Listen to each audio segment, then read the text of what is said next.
Une vague de 8 à 12 mètres de haut qui déferle sur les rives d'un bout à l'autre du lac en emportant tout, absolument tout sur son passage, c'est l'événement qui a réellement eu lieu en 563 de notre ère. Un événement relaté par 2 ecclésiastiques à l'époque, mais surtout documenté de manière géologique par l'Université de Genève voici quelques années seulement.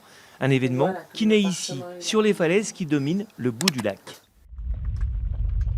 C'était une gigantesque masse de roches, puis ça a vraiment poussé les sédiments en direction du lac, un peu comme de la crème glacée dans lequel on mettrait son doigt dans le pot de crème glacée. Ça pousse quelque chose comme de la pâte à modeler, mais un peu plus fluide. Et ce qu'on pense, c'est que ça a vraiment déplacé le rivage vers l'avant, ça a fait un grand choc, et que ça a déstabilisé toute ou une très grande partie du delta, mais sous l'eau.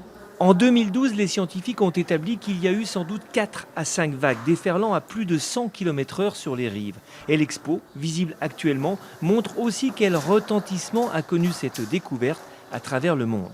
Donc là, vous avez 23 articles dans 23 langues différentes. Il y a du lituanien, il y a de l'indonésien, il y a de l'ukrainien, du vietnamien, du polonais, évidemment de l'anglais, de l'italien, de l'allemand, du français, de l'arabe et autres. Et tous ces articles parus en 3 jours, entre le 28 et le 31 octobre 2012. C'est-à-dire peu de temps après les événements de Fukushima, ce qui explique sans doute un tel engouement médiatique à l'époque, qui connaît donc son prolongement dans le musée du Léman aujourd'hui, mais pas seulement. Tous les scientifiques s'accordent à dire qu'un jour ou l'autre, il y aura un nouveau tsunami sur le lac Léman. Évidemment, on ne sait pas si ce sera dans un jour, un an ou un millénaire. Une chose est sûre, c'est qu'aujourd'hui, il y a plus d'1 million d'habitants autour du lac. On peut imaginer qu'il s'agira là d'une véritable catastrophe.